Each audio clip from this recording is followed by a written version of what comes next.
Ya puedes volverte, dijo Julia. Winston se dio la vuelta y por un segundo casi no la reconoció.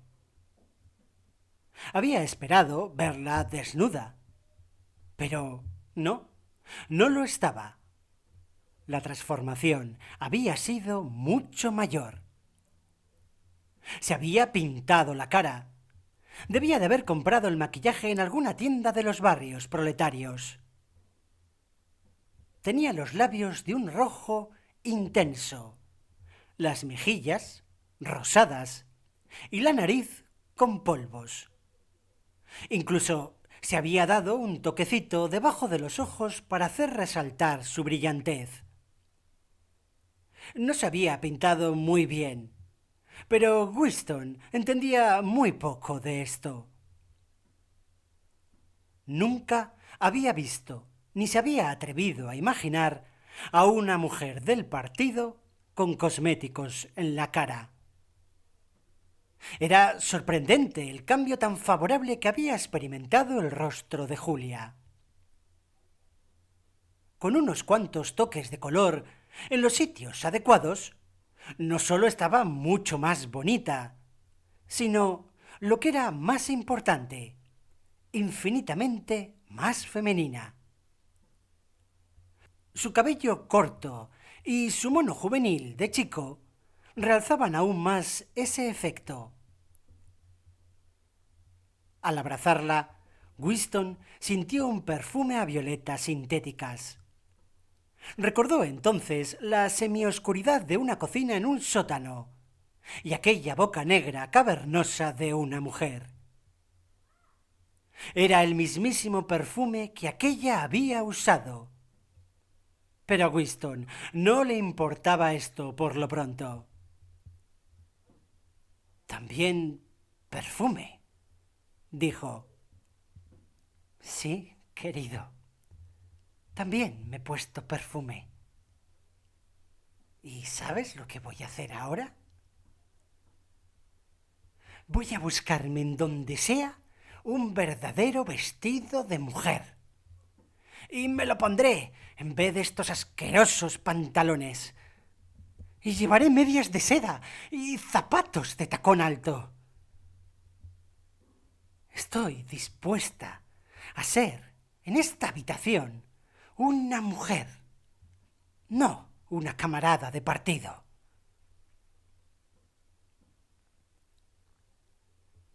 Se sacaron las ropas y se subieron a la gran cama de caoba. Era la primera vez que él se desnudaba por completo en su presencia. Hasta ahora había tenido demasiada vergüenza de su pálido y delgado cuerpo, con las varices saliéndole en las pantorrillas y el trozo descolorido justo encima de su tobillo. No había sábanas, pero la manta sobre la que estaban echados estaba gastada y era suave, y el tamaño y lo blando de la cama los tenía totalmente asombrados. Seguro que está llena de chinches. ¿Pero qué importa?, dijo Julia. No se veían camas dobles en aquellos tiempos, excepto en las casas de los proles. Winston había dormido en una ocasionalmente en su niñez. Julia no recordaba haber dormido nunca en una así. Durmieron después un ratito. Cuando Winston se despertó, el reloj marcaba cerca de las 9 de la noche. No se movieron, porque Julia dormía con la cabeza apoyada en el hueco de su brazo. Casi toda su pintura había pasado a la cara de Winston, o a la almohada, pero todavía le quedaba un poco de colorete en sus mejillas. Un rayo de sol poniente caía sobre el pie de la cama y daba sobre la chimenea donde el agua hervía a borbotones. Ya no cantaba la mujer en el patio, pero sí que seguían oyéndose los gritos de los niños en la calle. Julia se despertó. frotándose los ojos, y se incorporó apoyándose en un codo para mirar a la estufa de petróleo. La mitad del agua se ha evaporado, dijo. Voy a levantarme y a preparar más agua en un momento. Tenemos 1 hora. ¿Cuándo cortan las luces en tu casa? A las 23:30. Donde yo vivo, las apagan a las 23 en punto. Pero hay que entrar antes porque... ¡Ay! ¡Fuera de aquí, asquerosa! Julia empezó a retorcerse en la cama. Logró coger un zapato del suelo y lo tiró a un rincón. Igual que Winston la había visto arrojar su diccionario a la cara de Goldstein aquella mañana durante los 2 minutos del odio. ¿Qué era eso?, le preguntó Winston sorprendido. ¡Una rata! La vi asomarse por ahí y se metió por un boquete que hay en aquella pared. De todos modos, le he dado un buen susto. ¿Ratas?, murmuró Winston. ¿Hay ratas en esta habitación? Pues claro, todo está lleno de ratas, dijo ella en un tono indiferente, mientras volvía a tumbarse junto a él. Las tenemos hasta en la cocina de nuestro hotel. Hay partes de Londres en las que se encuentran por todos lados.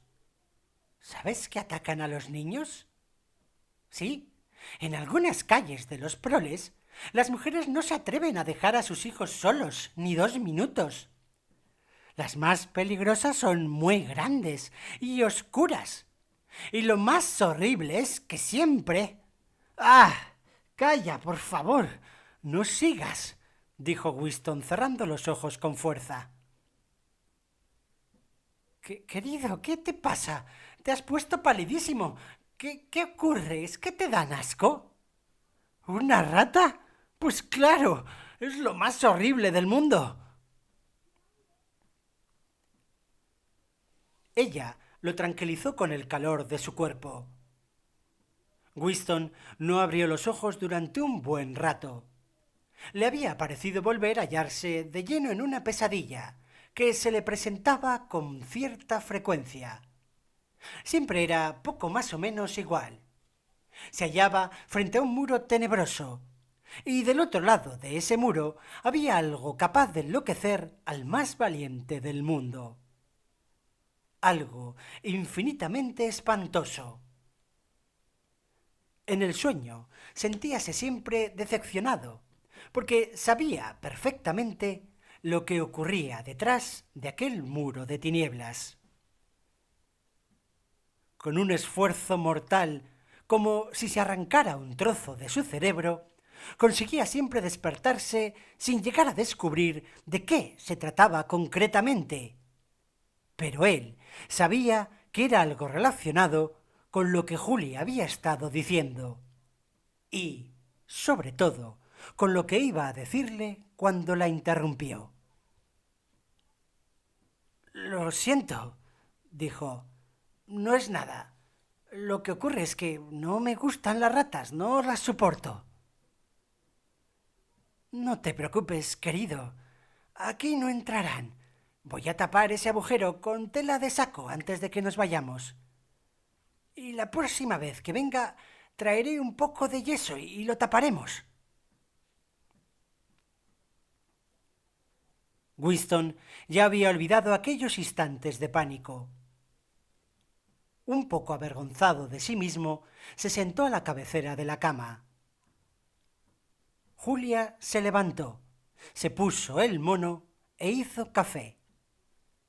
El aroma resultaba tan delicioso y tan fuerte que tuvieron que cerrar la ventana para no alarmar al resto de vecinos.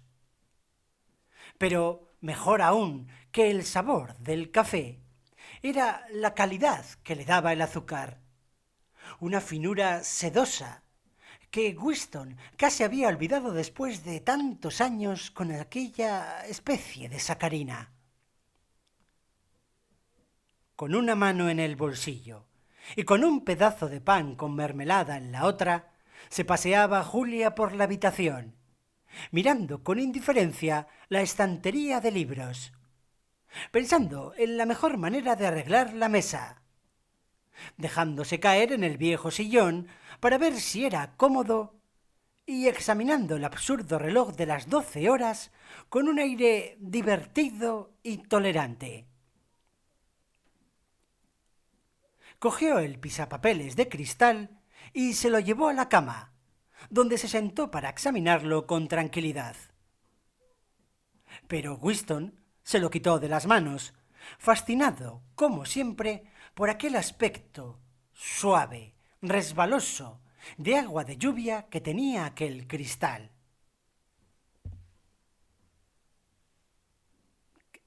¿Qué crees tú que será todo esto?, dijo Julia. No sé, no creo que sea nada particular. Es decir, no creo que haya servido nunca para nada concreto. Y eso es lo que me gusta precisamente de este objeto. Es, es un pedacito de historia que se han olvidado de cambiar. Un mensaje que nos llega desde hace un siglo y que nos diría muchas cosas si supiéramos interpretarlo. ¿Y aquel cuadro?, dijo Julia. ¿También tiene 100 años? Sí, seguro. O 200. Es imposible saberlo con seguridad. En realidad, hoy es difícil saber la edad que tiene nada. Julia se acercó a la pared de enfrente para examinar con detenimiento el grabado. Dijo: ¿Qué sitio es este? Estoy segura de haber estado aquí alguna vez. El cuadro. Es una iglesia, o por lo menos solía serlo. Se llama San Clemente. La incompleta canción que el señor Charrington le había enseñado volvió a sonar en la cabeza de Winston, que murmuró con nostalgia: Naranjas y limones, dicen las campanadas de San Clemente. Pero, más que estupefacto, se quedó al oír a Julia continuar: Me debes 3 peniques, dicen las campanas de San Martín. ¿Cuándo me pagarás?, dicen las campanas del baile. No puedo recordar cómo sigue, pero sí sé que termina algo así. Aquí tienes una vela para alumbrarte cuando te acuestes. Aquí tienes un hacha para cortarte la cabeza. Era como las dos mitades de una contraseña. Pero tenía que haber otro verso después de Campanas de Old Bailey, y quizá el señor Charrington acabaría acordándose de ese final algún día. ¿Quién te enseñó esto?, dijo Winston. Mi abuelo.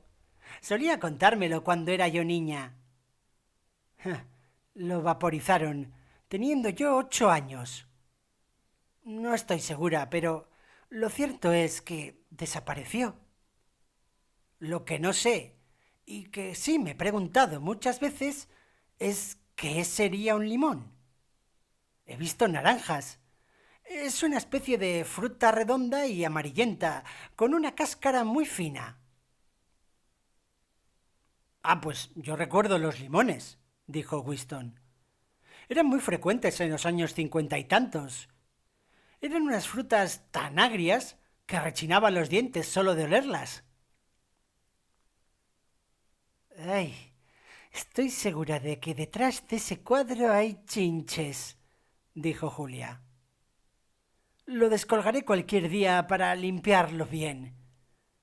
Bueno, creo que ya es hora de que nos vayamos. ¡Qué fastidio! Y ahora tengo que quitarme toda esta pintura. Empezaré por mí, y luego te limpiaré a ti la cara. Winston permaneció unos minutos más en la cama. Oscurecía ya en la habitación. Se volvió hacia la ventana y fijó la vista en el pisapapeles de cristal. Lo que le interesaba inagotablemente no era el pedacito de coral, sino el interior del cristal mismo. Tenía tanta profundidad y, sin embargo, era transparente como si estuviera hecho con aire, como si la superficie cristalina hubiera sido la cubierta del cielo que encerrase un diminuto mundo con toda su atmósfera. Winston tenía la sensación de que podría penetrar en ese mundo cerrado, que de alguna forma ya estaba dentro de él, con la cama de caoba y la mesa rota y el reloj y aquel grabado, incluso con el mismo pisapapeles. Sí, el pisapapeles era la habitación en la que se hallaba Winston, y el coral era la vida de Julia y la suya, clavadas eternamente en el corazón del cristal.